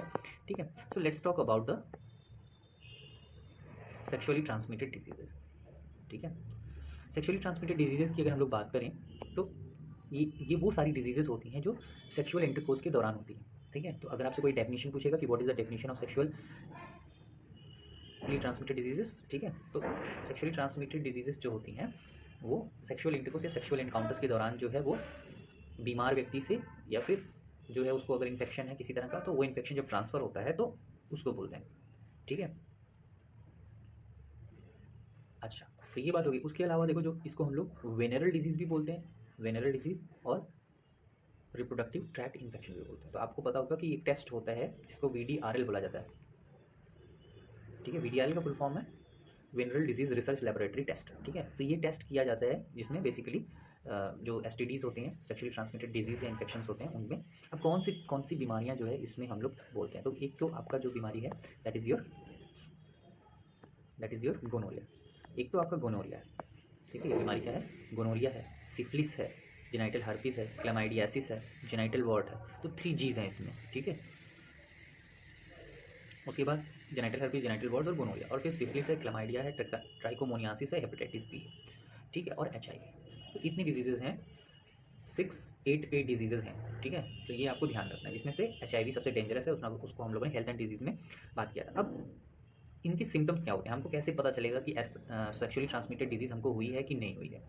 ठीक है। और कैसे ट्रांसफ़र होता है, तो हम लोगों ने एचआईवी और हेपेटाइटिस बी के बारे में बात करते हैं कि जो है इन्फेक्टेड निडल से ये ट्रांसफ़र होता है, एचआईवी, हेपेटाइटिस बी। ठीक है। सर्जिकल इंस्ट्रूमेंट से, ब्लड ट्रांसफ्यूजन से, और मदर से बच्चे में हो सकता है। ठीक है। प्रेग्नेंट मदर से उसके बच्चे में। ठीक है। तो हेपेटाइटिस बी और एचआईवी जो है बहुत ज़्यादा मतलब खतरनाक बीमारियाँ होती हैं, डेंजरस डिजीज़ेज़ हैं, इन्फेक्शियस हैं। ठीक है। आप उसको जानते हो। ठीक है। सारी जो बीमारियाँ हैं वो ठीक हो सकती हैं। एसटीडीज़ केवल 3 बीमारियाँ हैं, जेनाइटल हर्पीस, हेपेटाइटिस बी और एचआईवी इन्फेक्शन ये ठीक नहीं हो सकते, मतलब इनको मैनेज किया जाता है, लेकिन इसमें भी मॉर्टेलिटी ज़्यादा होती है। ठीक है, तो हम लोगों ने ये बात कर लिया। अब देखो सब अर्ली सिम्टम्स क्या होते हैं। ठीक है, तो देखो सिम्टम्स क्या हो सकते हैं कि जो आपके जेनाइटल ऑर्गन्स हैं, ठीक है, जो आपके रिप्रोडक्टिव ऑर्गन्स हैं, उसमें ईचिंग हो, माइल्ड टू सीवियर ईचिंग हो सकती है, फ्लूइड डिस्चार्ज हो, किसी तरह का लिक्विड बाहर आ रहा है, थोड़ा बहुत पेन है, स्वेलिंग है, तो बेसिकली जो इन्फ्लेमेटरी साइन सिम्टम्स होते हैं वही है। ठीक है, तो अब क्योंकि फीमेल्स ज़्यादातर एसिम्प्टोमेटिक रहती हैं, फीमेल में ये सिम्टम्स बहुत ही कॉमन होते हैं, तो उनको लगता है कि मतलब कि नॉर्मल चीज़ हुई होगा, लेकिन वो बहुत लॉन्ग टाइम तक अनडिटेक्टेड रह जाता है। और सोशल स्टिग्मा की वजह से भी लोग जो है इसके बारे में जल्दी से अपने घर वालों से या डॉक्टर से सलाह मशवरा नहीं करते हैं, तो इस वजह से भी जो है ये जब अपने टर्मिनल स्टेज में ऐसी बीमारियां पहुंच जाती हैं तब जाकर के उनके बारे में पता चलता है। ठीक है, ठीक है, अब क्या क्या कॉम्प्लिकेशंस हो सकते हैं ये भी बहुत इंपॉर्टेंट है कि एसटीडीज़ की वजह से क्या क्या कॉम्प्लिकेशन हो सकते हैं, ये भी एक क्वेश्चन आता है। तो एसटीडीज़ की वजह से क्या क्या कॉम्प्लिकेशंस हो सकते हैं। देखो इससे तो एक पेल्विक इन्फ्लेमेटरी डिजीज़ हो सकता है, तो पूरे पेल्विक एरिया में इन्फेक्शन हो सकता है। ठीक है, वो ऑर्गन तक रेस्ट्रिक्टेड नहीं रहेगा, वो पूरे पेल्विक एरिया में। मैंने बताया था आपको कि अब्डोमेन को जो है अपर अब्डोमेन, लोअर अब्डोमेन और पेल्विक अब्डोमेन हमने बताया था कि क्लासीफाई करते हैं। ठीक है, तो जो पेल्विक एरिया पूरा उसमें इन्फेक्शन हो जाएगा, तो फिर इन्फेक्शन कंट्रोल करना मुश्किल होगा, सेप्सिस हो जाएगा। ठीक है, शॉक में चला जाएगा पेशेंट। एबॉर्शन है, ठीक है, मतलब बच्चा जो है वो गर्भ में नहीं रुकेगा, वो भी हो सकता है। स्टिल बट बच्चा मरा हुआ पैदा हो सकता है। इक्टोपिक प्रेगनेंसी मतलब जो करेक्ट जगह है इम्प्लांटेशन, जो प्रॉपर जगह है इम्प्लांटेशन का, जाइगोट जहाँ पर आके इम्प्लांट करता है, एम्ब्रियो जहाँ पे इम्प्लांट करता है, वो गलत जगह, मतलब हो सकता है फैलोपियन ट्यूब में हो जाए, या आप लोगों ने पढ़ा होगा या सुना होगा प्लासेंटा प्रीविया के बारे में या प्लासेंटा एप्रोप्रिया के बारे में, कि प्लासेंटा कहीं ऐसी जगह बन गया जहाँ पे रिस्की प्रेगनेंसी हो गई। ठीक है, जब फंडस रीजन में इम्प्लांट होता है तो अच्छा माना जाता है, लेकिन जैसे जैसे वो सर्वाइकल रीजन में आता जाता है इम्प्लांटेशन के लिए, तो उसको खराब माना जाता है या रिस्की माना जाता है। तो ये सारी बातें कि अब मतलब हमने क्या क्या डिस्कस किया। हमने डिस्कस किया कि सेक्सुअली ट्रांसमिटेड डिजीज़ कैसे होता है, क्या होता है। ठीक है, कौन कौन से डिजीज़ को हम लोग जो है सेक्सुअली ट्रांसमिटेड डिजीज़ में रखते हैं, कौन से मोस्ट डेंजरस होते हैं, उसमें अर्ली साइन सिम्टम्स क्या है और कॉम्प्लिकेशन क्या है, क्यों ये जो है टर्मिनल स्टेजेस में पता चलता है। एक तो सोशल स्टिग्मा है, दूसरा है कि फीमेल ज़्यादातर एसिम्प्टोमेटिक रहती है, तो इसकी वजह से भी हमें पता नहीं चलता। ठीक है, तो अब कौन सा एज ग्रुप जो है वो सबसे ज़्यादा वल्नरेबल है, रिस्की ग्रुप कौन सा है जिसमें ये इन्फेक्शन हो सकते हैं। तो जो लोग भी यंग लोग होते हैं 15 टू 24 के, तो वो क्या होते हैं कि चीज़ों को एक्सप्लोर कर रहे होते हैं, उनको लगता है कि सब चीज़ें ऐसे ही वर्क करती हैं। ठीक है, तो उस एक्सप्लोरेशन और एक्सपेरिमेंटेशन के दौरान उनको इस तरह के इन्फेक्शन हो सकते हैं, मल्टीपल पार्टनर्स होते हैं। ठीक है, अब जहाँ पे कल्चर थोड़ा रिस्ट्रिक्ट है इन सब चीज़ों के लिए, वहाँ पे नहीं है, लेकिन और जगह पे पॉसिबल है। ठीक है, लेकिन अब इससे बचाव हम कैसे कर सकते हैं, तो जो है अननोन पार्टनर या मल्टीपल पार्टनर से सेक्स नहीं करना चाहिए, फिजिकल कॉन्टैक्ट से। ठीक है, कॉन्डोम्स का यूज़ करना चाहिए, कंट्रासेप्टिव मेथड्स का यूज़ करना चाहिए, और क्वालिफाइड डॉक्टर से ही अगर कोई प्रॉब्लम हो गई है तो ट्रीटमेंट डायग्नोसिस और इनफेक्ट दवाइयाँ लेनी चाहिए। तो ये सारी बातें हम लोग ये सेक्सुअली ट्रांसमिटेड डिजीज़ में करते हैं। ठीक है, तो इतनी ही बातें। ठीक है, बहुत बेसिक है, मैंने पूरा चैप्टर आपको समझा दिया जो एनसीईआरटी में लिखा हुआ है, और बस लाइन टू लाइन ही हमें लिखना है। ठीक है, इसको हम इस पूरे टॉपिक को ऐसे ब्रेक डाउन कर सकते हैं कि डेफिनेशन क्या है और नेम्स क्या है कुछ एसटीडीज़ के, ज़्यादातर इन्फेक्शियस कौन से हैं, क्योरेबल कौन से हैं, नॉन क्योरेबल कौन से हैं। तो hepatitis B, genital herpes, HIV जो है ये, इसको क्योर करने में डिफिकल्टी होती है। अब इनके अर्ली सिम्टम्स क्या हैं, कॉम्प्लिकेशंस क्या होते हैं, कौन सा एज ग्रुप जो है वो सबसे ज़्यादा रिस्की ग्रुप है, और फिर क्या जो है क्या स्टेप्स लेने चाहिए जो है ताकि ये प्रॉब्लम ना हो। ठीक है, एसटीडीज़ ना हो। तो ये सारी क्वेश्चन है, यही 4-5 क्वेश्चन जो है इससे बनते हैं, यही आपकी एग्जामिन का। ठीक है, फिर अब हम लोग बात करेंगे इनफर्टिलिटी। ठीक, इनफर्टिलिटी की अगर बात करें हम लोग, ठीक है, तो इनफर्टिलिटी जो है ये बहुत ही इंटीमेटली जुड़ा हुआ है रिप्रोडक्टिव हेल्थ से। ठीक है, इनफर्टिलिटी का मतलब क्या होता है। इनफर्टिलिटी बोलते हैं कि वो कपल्स जो 2 साल तक एक साथ अनप्रोटेक्टेड सेक्सुअल कोहैबिटेशन में है, उसके बाद भी जो है अगर वो चिल्ड्रन प्रोड्यूस नहीं कर पा रहे, बेबीज नहीं बना पा रहे, तो उसको इनफर्टिलिटी बोलते हैं।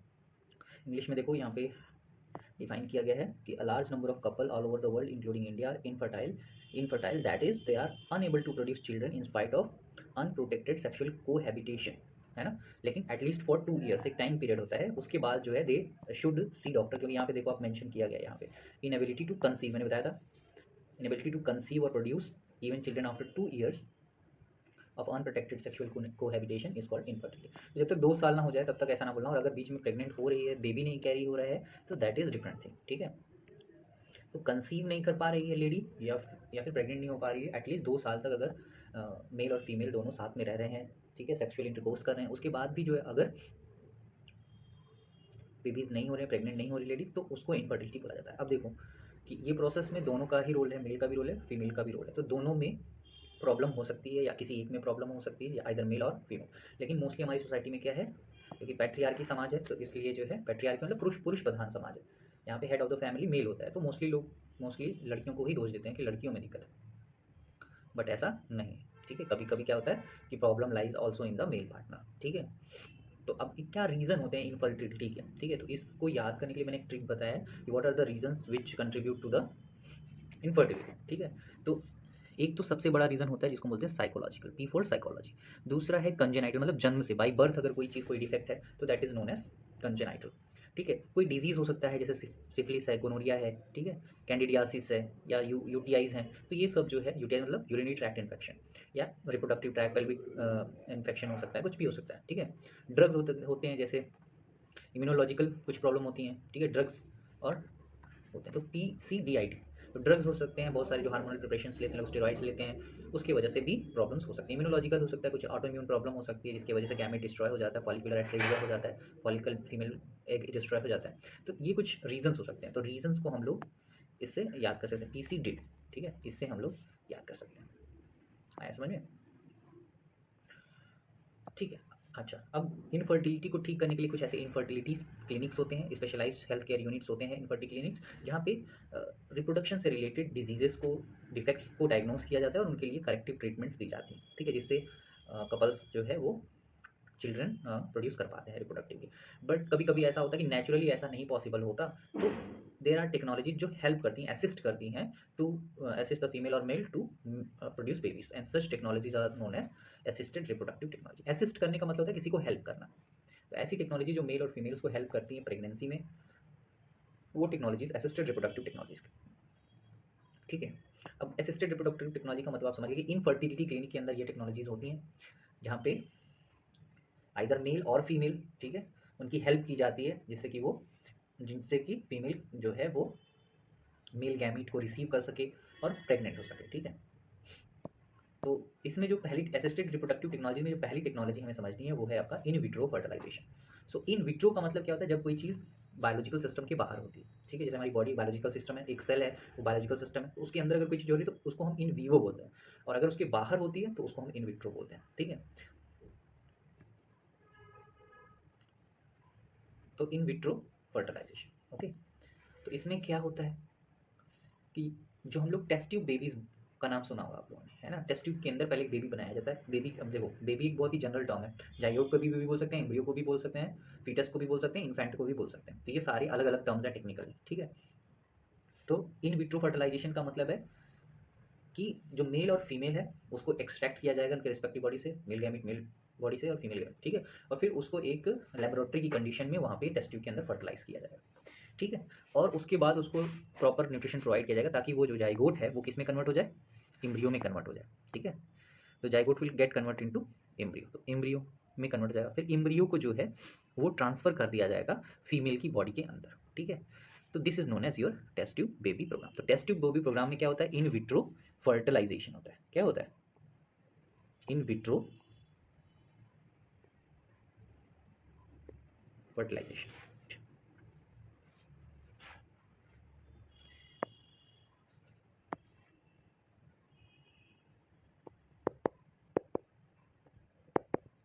इन विट्रो फर्टिलाइजेशन होता है, that is followed by embryo transfer, ये होता है। ठीक है, टेस्ट ट्यूब बेबी प्रोग्राम में ये होता है। ठीक है, अब एम्ब्रियो ट्रांसफर की अलग अलग टेक्नोलॉजीज हैं और इन विट्रो फर्टिलाइजेशन की भी अलग अलग टेक्नोलॉजीज हैं।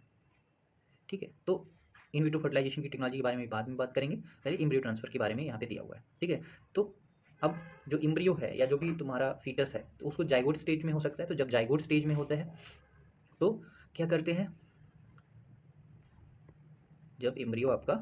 जब आपका मेल और फीमेल गैमेट फ्यूज करते हैं तो जाइगोट बनाते हैं। तो या तो जाइगोट या तो 8 सेल तक का एम्ब्रियो हो। ठीक है, यानी जाइगोट फिर क्या करेगा, डिवीजन करेगा और उसमें 8 ब्लास्टोमियर्स बन जाए, और उसको अगर फेलोपियन ट्यूब में ट्रांसफर कर दिया जाए तो this technology is known as GIFT, यानी जाइगोट इंट्राफेलोपियन ट्रांसफर। ठीक है, और जब एम्ब्रियो 8 से ज़्यादा हो जाता है, ठीक है, तो उसको यूट्रस के अंदर ट्रांसफर करते हैं, उसको इंट्रा यूट्राइन ट्रांसफर होता है। एम्ब्रियो जेनेसिस हमने पढ़ा था, उसमें पहले जाइगोट बनता था, जाइगोट से आपका क्या बनता था, मॉरुला बनता था, मॉरुला से ब्लास्टुला बनता था, ब्लास्टुला से ब्लास्टोसिस्ट बनता था। ठीक है, तो जो आपका मॉरुला है वो मलबरी शेप का होता था, उसमें जो है कितने होते थे सेल्स आपको पता है। ठीक है, तो उस हिसाब से यहाँ पे जब 8 ब्लास्टोमियर्स होते हैं, ठीक है, तभी ट्रांसफ़र जब किया जाता है तो उसको जाइगोट इंट्राफैलोपियन ट्रांसफ़र कहा जाता है, लेकिन 8 से ज़्यादा होते हैं तो उसे इंट्रायूट्राइन ट्रांसफ़र किया जाता है। ठीक है, ठीक, तो यानी इन विट्रो फर्टिलाइजेशन होता है लेकिन एम्ब्रियो ट्रांसफ़र इन विवो होता है। ठीक है, सो embryos formed in vivo fertilization fusion gametes also could be used to such transfer। अच्छा, तो इन विट्रो फर्टिलाइजेशन भी होता है और इन विवो फर्टिलाइजेशन से भी क्या होता है कि हम जाइगोट को एक्सट्रैक्ट कर लें, एक्सट्रैक्ट करके ऐसी फीमेल जो नहीं कंसीव कर पाती हैं, है ना, उनसे एक्सट्रैक्ट करके उनके में फर्टिलाइजेशन हो जाएगा उनके गेमेट से, लेकिन उनका यूट्रस का एनवायरमेंट ऐसा नहीं है कि वो पूरे फुल टर्म प्रेगनेंसी को सपोर्ट कर सकें। तो ऐसे ही फीमेल्स में सरोगेसी का रोल आता है। ठीक है, सरोगेसी में क्या होता है कि ऐसी फीमेल्स होती हैं, सरोगेसी में फीमेल्स ऐसी होती हैं जो जो सिर्फ अपनी यूट्रस को जो है वो रेंट करती हैं एक तरह से, है ना, लेंड करती हैं, उधार देती हैं, या उसमें क्या होता है कि उनका गैमीट नहीं रहता है। ठीक है, गैमीट्स किसी और के बेबी किसी और की बॉडी से निकाल के उनकी बॉडी में डाला जाता है और वो फुल टर्म तक बेबी को ग्रो करते हैं। This is known as surrogacy. ठीक है, तो ये इसको हम लोग सरोगेसी कहते हैं। तो यहाँ पे मेंशन नहीं है ये बात। ठीक है, यहाँ पे ये बात तो लिखी हुई है कि इन विवो फर्टिलाइजेशन से भी गैमीट को within the female also could be used for such transfers to assist those female who can not conceive. तो ऐसी फीमेल जो कंसीव नहीं कर सकती हैं उनसे गैमीट ले लिया जाता है और उसको इन विवो, या अगर फर्टिलाइजेशन पॉसिबल है तो इन विवो हो जाता है, नहीं तो इन विट्रो करके उसको एक सरोगेट मदर के अंदर ट्रांसफर कर दिया जाता है। ठीक है, उसके बाद क्या होता है? अच्छा, तो ये तो एक बात हो गई। ठीक, अब क्या क्या होता है कि कभी कभी ऐसा होता है कि फर्टिलाइजेशन में दिक्कत होती है। अभी यहाँ पे हम लोगों ने देखा कि मान लो कि फीमेल जो है वो फर्टिलाइजेशन तो कर ले रही है लेकिन जो है वो फुल टर्म तक प्रेग्नेंट नहीं हो पा रही। यहाँ पे क्या है, फर्टिलाइजेशन में ही अगर दिक्कत हो रही है, मेल और फीमेल गैमेट एक दूसरे के पास नहीं आ पा रहे। ठीक है, तो उस केस में हमारे पास क्या टेक्नोलॉजी है,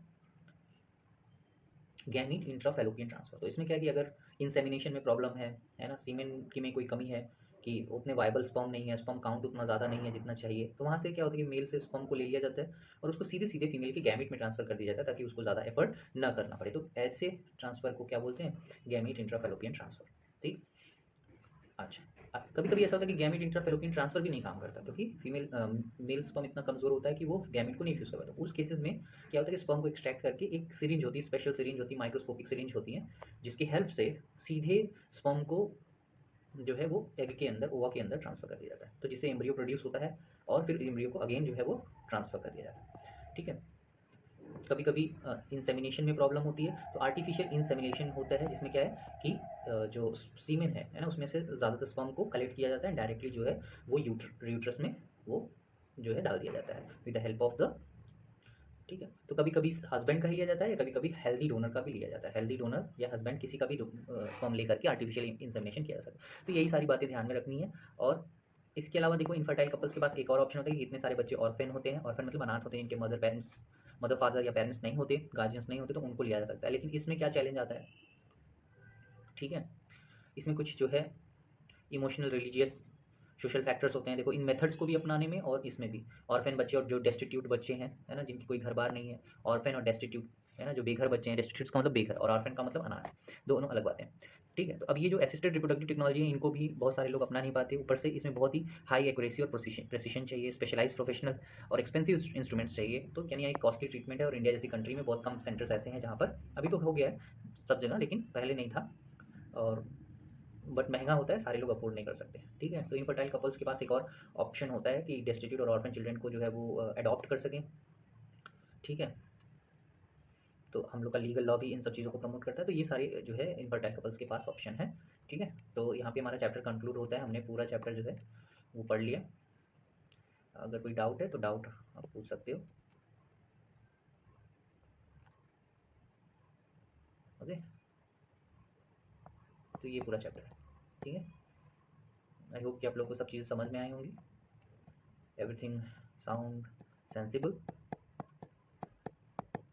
ओके, ट्यूबेक्टमी, वेसिक्टमी, ये डायग्राम्स बहुत इंपॉर्टेंट है क्योंकि ये आते हैं, इम्प्लांट्स के डायग्राम, कॉपर टी के diagram, types of copper T आपको याद रखना है कि नॉन मेडिकेटेड है, कॉपर रिलीजिंग है, ठीक है, हार्मोन रिलीजिंग है, ये सारी चीज़ें आपको ध्यान रखनी है। ठीक है, तो these are the things. Sexually transmitted disease बहुत इंपॉर्टेंट है, इसमें से क्योरेबल कौन से नहीं, हेपेटाइटिस बी, जेनिटल हर्पीज और HIV जो क्योरेबल नहीं, बाकी सारी चीज़ें क्योरेबल हैं। ठीक है, उसमें अर्ली सिम्टम्स क्या होते हैं, कॉम्प्लिकेशन क्या होते हैं, ये सब चीज़ें ध्यान रखना है। ठीक है, ठीक है, ओके, अब अगला चैप्टर हम लोग नेक्स्ट वीडियो में करेंगे।